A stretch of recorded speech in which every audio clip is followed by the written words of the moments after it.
શાંતિ 15/5/2026 આજના મીઠા બાબાના મધુર મહાવાક્ય. મીઠા બાળકો, આ દુનિયા કબ્રિસ્તાન થવા વાળી છે, એટલે આનાથી દિલ નહીં લગાવો. પરિસ્તાનને યાદ કરો. પ્રશ્ન છે, તમે ગરીબ બાળકો જેવા ખુશનસીબ દુનિયામાં કોઈ પણ નથી. કેમ? ઉત્તર છે, કારણ કે તમે ગરીબ બાળકો જ ડાયરેક્ટ એ બાપ ના બન્યા છો, જેનાથી સદગતિનો વારસો મળે છે. ગરીબ બાળકો જ ભણે છે. સાહુકાર જો થોડું ભણશે પણ તો એમને બાપની યાદ મુશ્કેલથી રહેશે. તમે તો અંતમાં બાપના સિવાય બીજું કંઈ પણ યાદ નહીં આવશે. એટલે તમે સૌથી વધારે ખુશનસીબ છો. ગીત છે, દિલ કા સહારા ટૂટ ન જાય. ઓમ શાંતિ. બાળકો પ્રત્યે બાપ સમજાવી રહ્યા છે અને બાળકો સમજી રહ્યા છે કે બરોબર આ જમાનો અત્યારે કબ્રિસ્તાન બનવા વાળો છે. પહેલા આ જમાનો, આ સમય પરિસ્તાનનો હતો, અત્યારે જૂનો થઈ ગયો છે, એટલે આને કબ્રિસ્તાન કહેવામાં આવે છે. બધાને કબ્ર દાખિલ થવાનું છે. જૂની વસ્તુ કબ્ર દાખિલ થાય છે, અર્થાત માટીમાં મળી જાય છે. આ પણ માત્ર તમે બાળકો જ જાણો છો, દુનિયા નથી જાણતી. થોડા વિલાયત વાળાઓને પણ ખબર થાય છે કે કબ્ર દાખિલ થવાનો સમય દેખાય છે. તમે બાળકો પણ જાણો છો કે પરિસ્તાન સ્થાપન કરવા વાળા અમારા બાબા ફરીથી આવેલા છે. બાળકો આ પણ સમજે છે, જો આ કબ્રિસ્તાન સાથે દિલ લગાવ્યું તો નુકસાન થઈ જશે. અત્યારે તમે બેહદના બાપથી બેહદ સુખનો વારસો લઈ રહ્યા છો, એ પણ કલ્પ પહેલાની જેમ. આ તમે તમારા બાળકોની બુદ્ધિમાં હરેક કદમ રહેવું જોઈએ. તો આ જ મનમના ભવ છે. બાપની યાદમાં રહેવાથી જ પરિસ્તાની બનશો. ભારત પરિસ્તાન હતું અને બીજા કોઈ ખંડ પરિસ્તાન નથી બનતા. આ છે માયા રાવણનો પંપ. આ થોડો સમય ચાલવાનો છે. આ છે જૂઠો શો, ખોટો શો. જૂઠી માયા, જૂઠી કાયા છે ને, આ પાછળનો ભપકો છે. આને જોઈને સમજે છે સ્વર્ગ તો અત્યારે જ છે, પહેલા તો નર્ક હતું. મોટા મોટા મકાન બનાવતા રહે છે. આ પાછળનો ભપકો છે. આ 100 વર્ષનો શો છે. ટેલિફોન, વીજળી, એરોપ્લેન વગેરે આ બધું 100 વર્ષની અંદર બને છે. એટલો શો છે. એટલે સમજે છે સ્વર્ગ તો અત્યારે છે. દિલ્હી જૂની ક્યાં હતી? અત્યારે નવી દિલ્હી કેવી સારી બની છે. નામ જ રાખ્યું છે નવી દિલ્હી. બાપુજી ઈચ્છતા હતા નવી દુનિયા રામરાજ્ય થાય, પરિસ્તાન થાય. આ તો ટેમ્પરરી પંપ છે, થોડા સમયનો પંપ છે. કેટલા મોટા મોટા મકાન, ફાઉન્ટેન વગેરે બનાવે છે. મોટા મોટા ફુવારા, મોટા મોટા મકાન. આને આર્ટિફિશિયલ સ્વર્ગ કહેવામાં આવે છે. અલ્પકાળના માટે. તમે જાણો છો આનું નામ કોઈ સ્વર્ગ નથી, આનું નામ નર્ક છે. નર્કનો પણ એક શો છે. આ છે અલ્પકાળનો શો. આ અત્યારે ગયો કે ગયો. અત્યારે બાપને કહે છે, એક તો શાંતિધામને યાદ કરો. બાપ બાળકોને શું કહે છે? એક તો શાંતિધામને યાદ કરો.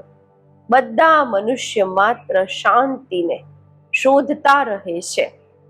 ક્યાંથી શાંતિ મળશે? હવે આ સવાલ તો આખી દુનિયાનો છે કે દુનિયામાં શાંતિ કેવી રીતે થાય. મનુષ્યોને આ ખબર નથી કે અમે બધા વાસ્તવમાં શાંતિધામના રહેવા વાળા છીએ.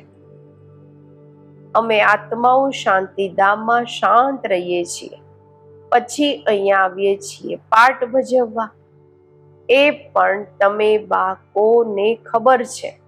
અત્યારે તમે પુરુષાર્થ કરી રહ્યા છો સુખધામ જવાનો વાયા શાંતિધામ. દરેકની બુદ્ધિમાં છે કે અમે આત્માઓ અત્યારે જઈશું પોતાના ઘરે શાંતિધામ. અહીંયા તો શાંતિની વાત થઈ નથી શકતી. આ તો છે જ દુઃખધામ. સત્યુગ પાવન દુનિયા હતી. કળિયુગ છે પતિત દુનિયા.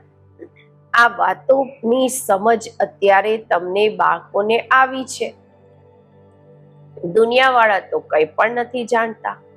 તમારી બુદ્ધિમાં આવ્યું છે બેહદના બાપ અમને સૃષ્ટિ ચક્રના આદિ મધ્ય અંતનું રહસ્ય સમજાવે છે. પછી કેવી રીતે ધર્મ સ્થાપક આવીને ધર્મ સ્થાપન કરે છે. અત્યારે સૃષ્ટિના ચક્રને બાબા કહે છે અત્યારે તો સૃષ્ટિમાં અનેક અથાહ કેટલા મનુષ્ય છે. ભારતમાં પણ ખૂબ છે. ભારત જ્યારે સ્વર્ગ હતું ત્યારે ખૂબ સાહુકાર હતા. બીજો કોઈ ધર્મ નહીં હતો. તમને બાળકોને રોજ રિફ્રેશ કરવામાં આવે છે. બાપ અને વારસાને યાદ કરો. ભક્તિ માર્ગમાં પણ આ ચાલ્યું આવે છે. હંમેશા આંગળી બતાવે છે કે પરમાત્માને યાદ કરો. પરમાત્મા અથવા અલ્લાહ ત્યાં છે, પરંતુ માત્ર એમ જ યાદ કરવાથી કંઈ થાય થોડી છે. એમને એ પણ ખબર નથી કે યાદથી શું ફાયદો થશે. એમની સાથે અમારો શું સંબંધ છે જાણતા જ નથી. દુઃખના સમયે બોલાવે છે, હે રામ.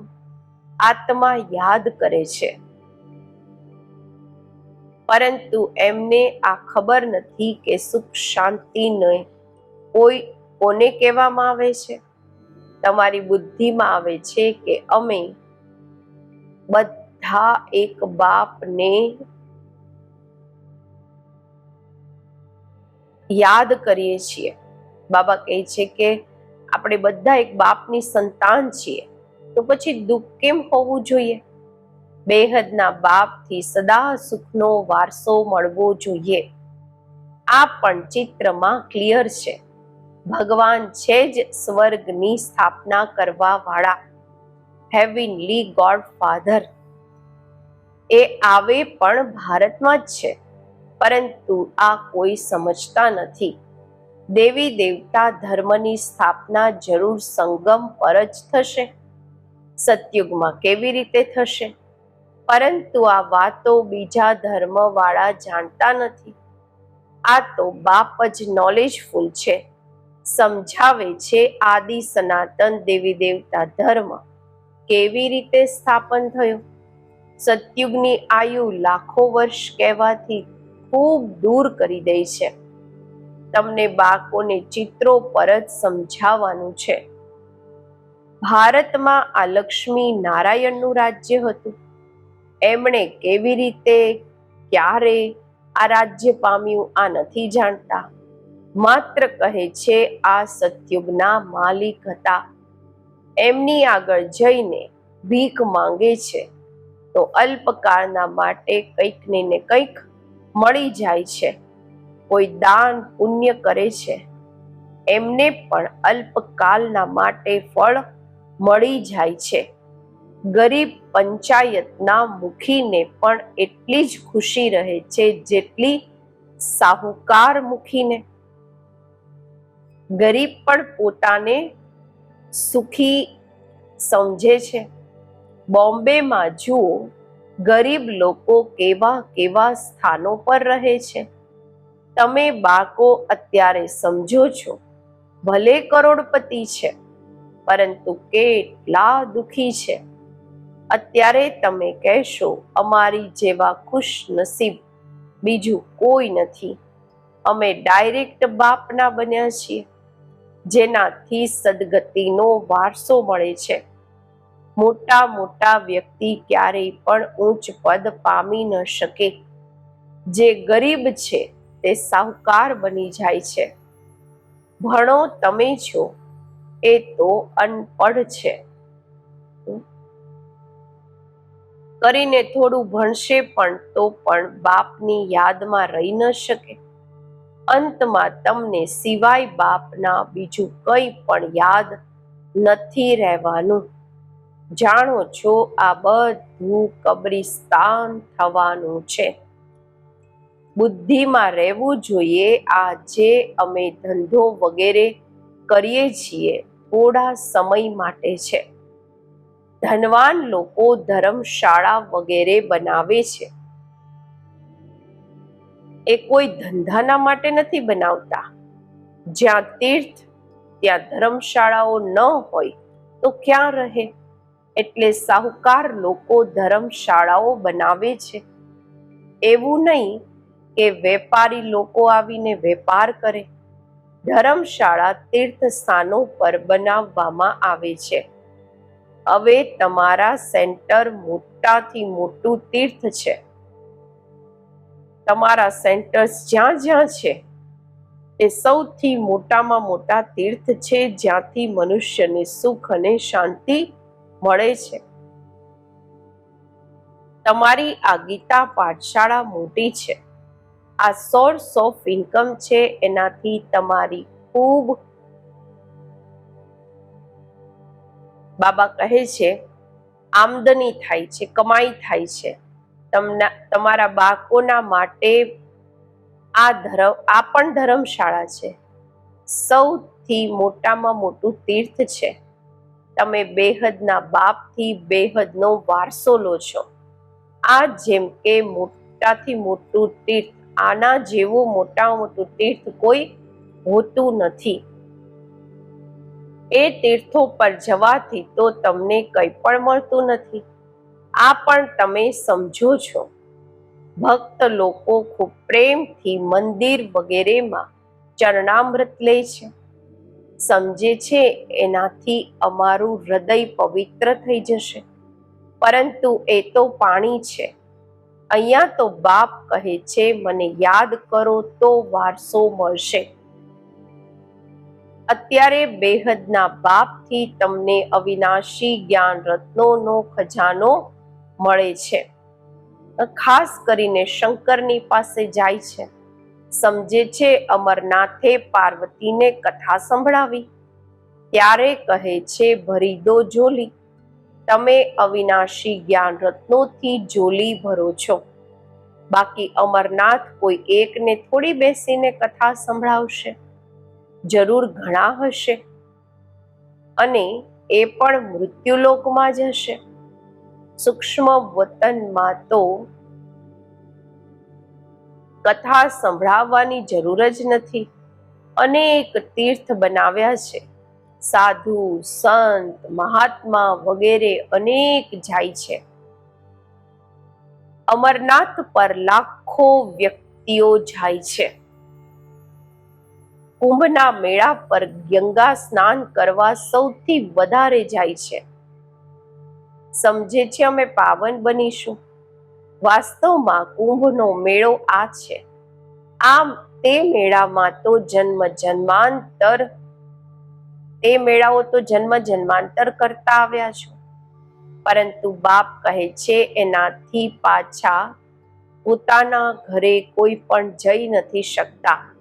કારણ કે જ્યારે આત્મા પવિત્ર બને ત્યારે જઈ શકે. પરંતુ અપવિત્ર હોવાના કારણે બધાની પાંખો તૂટેલી છે. આત્માને પાંખો મળે છે. યોગમાં રહેવાથી આત્મા સૌથી તેજ ઉડે છે, ફાસ્ટ ઉડે છે.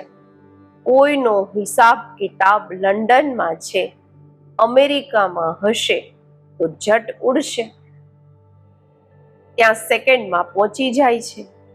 પરંતુ મુક્તિધામમાં તો જ્યારે કર્માતીત થાય ત્યારે જ જઈ શકે. ત્યાં સુધી અહીંયા જ જન્મ મરણમાં આવે છે. જેમ ડ્રામા ટીક ટીક થઈને ચાલે છે, આત્મા પણ એવી છે, ટીક થઈ આ ગઈ, એક સેકન્ડમાં ગઈ. આના જેવું તેજ, આના જેવી તેજ સ્પીડ વાળી કોઈ વસ્તુ હોતી નથી. ઢેરની ઢેર બધી આત્માઓ મૂળ વતનમાં જવા વાળી છે. આત્માને ક્યાંનું ક્યાં પહોંચવામાં વાર નથી લાગતી. મનુષ્ય આ વાતો સમજતા નથી. તમારા બાળકોની બુદ્ધિમાં આવે છે કે નવી દુનિયામાં જરૂર થોડી આત્માઓ હશે અને ત્યાં ખૂબ સુખી હશે. એ જ આત્માઓ અત્યારે 84 જન્મ ભોગવી ખૂબ દુઃખી થઈ છે. તમને આખા ચક્રની ખબર પડે છે, તમારી બુદ્ધિ ચાલે છે અને બીજા કોઈ મનુષ્ય માત્રની બુદ્ધિ નથી ચાલતી. પ્રજાપિતા બ્રહ્મા પણ ગવાયેલા છે.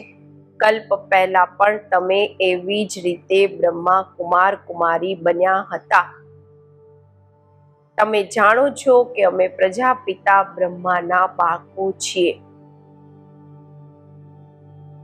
અમારા દ્વારા બાબા સ્વર્ગની સ્થાપના કરાવી રહ્યા છે. જ્યારે નંબરવાર પુરુષાર્થ અનુસાર લાયક બની જશો તો પછી જૂની દુનિયાનો વિનાશ હશે. ત્રિમૂર્તિ પણ અહીંયા જ ગવાયેલું છે. ત્રિમૂર્તિનું ચિત્ર પણ રાખે છે. એમાં શિવને બતાવતા નથી. કહેવામાં પણ આવે છે બ્રહ્મા દ્વારા સ્થાપના કોણ કરાવે છે? શિવ બાબા. વિષ્ણુ દ્વારા પાલના.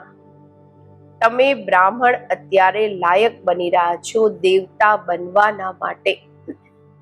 અત્યારે તમે તે પાર્ટ ભજવી રહ્યા છો. કલ્પના બાદ ફરી ભજવશો. તમે પવિત્ર બનો છો. કહો છો બાબાનું ફરમાન છે, કામ રૂપી શત્રુને જીતો, મામેકમ યાદ કરો. ખૂબ સહજ છે. ભક્તિ માર્ગમાં તો તમે બાળકોએ ખૂબ દુઃખ જોયા છે. કરીને થોડું સુખ છે તો પણ અલ્પકાળના માટે. ભક્તિમાં સાક્ષાત્કાર થાય છે એ પણ અલ્પકાળના માટે. તમારી આશ પૂરી થાય છે. આ સાક્ષાત્કાર થાય છે એ પણ હું કરાવું છું. ડ્રામામાં નોંધ છે, જે પાસ્ટ થયું second by second drama shoot કરેલો છે. એવું નથી કહેતા કે અત્યારે શૂટ થયું. નહીં, આ તો અનાદિ બન્યો બનેલો ડ્રામા છે. જેટલા પણ એક્ટર્સ છે બધાનો પાર્ટ અવિનાશી છે. મોક્ષને કોઈ નથી પામતા. સંન્યાસી લોકો કહે છે અમે લીન થઈ જઈએ છીએ. બાપ સમજાવે છે તમે અવિનાશી આત્મા છો. આત્મા બિંદી છે.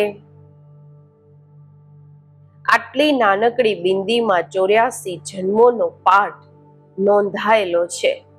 આ ચક્ર ચાલતું જ રહે છે. જે પહેલા પાઠ ભજવવા આવે છે. બાબા કહે છે એ જ 84 જન્મ લે છે. બધા તો લઈ ન શકે. તમારા સિવાય બીજા કોઈની બુદ્ધિમાં નોલેજ નથી. જ્ઞાનના સાગર એક જ બાપ છે. તમે જાણો છો અમે બાપથી વારસો લઈ રહ્યા છીએ. બાબા અમને પતિતથી પાવન બનાવે છે. સુખ અને શાંતિનો વારસો આપે છે. સતયુગમાં દુઃખનું નામ નિશાન નથી હોતું. બાપ કહે છે આયુષ્યવાન ભવ, ધનવાન ભવ, નિવૃત્તિ માર્ગ વાળા એવા આશીર્વાદ આપી ન શકે. બાબા કહે છે, તમને બાળકોને બાપથી વારસો મળી રહ્યો છે. સતયુગ ત્રેતા છે, સુખધામ પછી દુઃખ કેવી રીતે થાય છે આ પણ કોઈ નથી જાણતા. દેવતાઓ વામ માર્ગમાં કેવી રીતે જાય છે તે નિશાનીઓ છે. જગન્નાથપુરીમાં દેવતાઓના ચિત્ર તાજ છે. બાબા કહે છે, તાજ વગેરે પહેરેલા બતાવે છે, પછી ગંદા ચિત્ર પણ બનાવ્યા છે, એટલે એમની મૂર્તિ પણ કાળી રાખી છે. એનાથી સિદ્ધ થાય છે કે દેવતાઓ વામ માર્ગમાં જાય છે તો અંતમાં બિલકુલ કાળા બની જાય છે. અત્યારે તમે જાણો છો ભારત કેટલું સુંદર હતું, પછી તમો પ્રધાન બનવાનું જ છે, ડ્રામા પ્લાન પ્રમાણે. બાબા કહે છે, અત્યારે સંગમ પર તમને આ નોલેજ છે. બાપ છે નોલેજફુલ. તમારો એક જ બાપ, ટીચર, ગુરુ ત્રણેય છે. આ હંમેશા બુદ્ધિમાં રહે. શિવ બાબા અમને ભણાવે છે. આ બેહદનું ભણવાનું છે, જેનાથી અમે નોલેજફુલ બની ગયા છીએ. બાબા કહે છે, તમે બધું જાણો છો. બાપ તે કહે છે સર્વવ્યાપી છે, તમે કહો છો એ પતિત પાવન છે. કેટલો રાત દિવસનો ફરક છે. અત્યારે તમે માસ્ટર નોલેજફુલ બનો છો. નંબર 12 જે બાપની પાસે છે એ તમને શીખવે છે. તમે પણ બધાને આ બતાવો છો. બાપને યાદ કરો તો 21 જન્મોના માટે વારસો મળશે. અચ્છા, મીઠા મીઠા સિકિલધા બાળકો પ્રત્યે માતા પિતા બાપ દાદાના યાદ પ્યાર અને ગુડ મોર્નિંગ. રૂહાની બાપના રૂહાની બાળકોને નમસ્તે. આપણે રૂહાની બાળકોના રૂહાની બાપને નમસ્તે. ધારણા માટે મુખ્ય સાર. પહેલું છે, સ્વયં રિફ્રેશ રહીને બીજાને રિફ્રેશ કરવાના માટે બાપ અને વારસાની યાદમાં રહેવાનું છે. બીજા બધાને યાદ અપાવવાનું છે. બીજું, આ જૂની દુનિયાથી, આ કબ્રિસ્તાનથી દિલ નથી લગાવવાનું. બાબા કહે છે શાંતિધામ સુખધામને યાદ કરવાના છે. સ્વયંને દેવતા બનાવવાના લાયક બનવાનું છે. વરદાન છે, ઈશ્વરીય ઓથોરિટી દ્વારા સંકલ્પ કે બુદ્ધિને ઓર્ડર પ્રમાણે ચલાવવા વાળા માસ્ટર સર્વશક્તિવાન ભવ. જેમ સ્થૂળ હાથ પગને બિલકુલ સહજ રીતે જ્યાં ઈચ્છો ત્યાં ચલાવો છો કે કર્મમાં લગાવો છો, એમ સંકલ્પ કે બુદ્ધિને જ્યાં લગાવવા ઈચ્છો ત્યાં લગાવી શકો. આને જ કહે છે ઈશ્વરીય ઓથોરિટી. જેમ વાણીમાં આવવું સહજ છે, એમ વાણીથી પરે જવું પણ એટલું જ સહજ હોય. આ અભ્યાસથી સાક્ષાત્કાર મૂર્ત બનશો. તો અત્યારે આ અભ્યાસને સહજ અને નિરંતર બનાવો.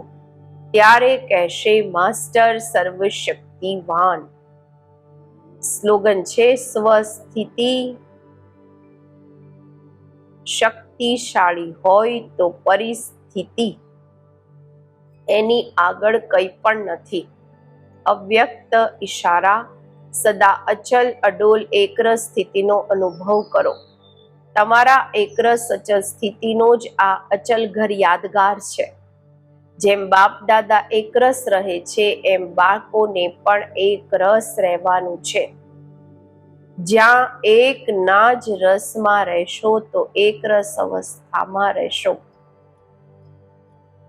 બાકી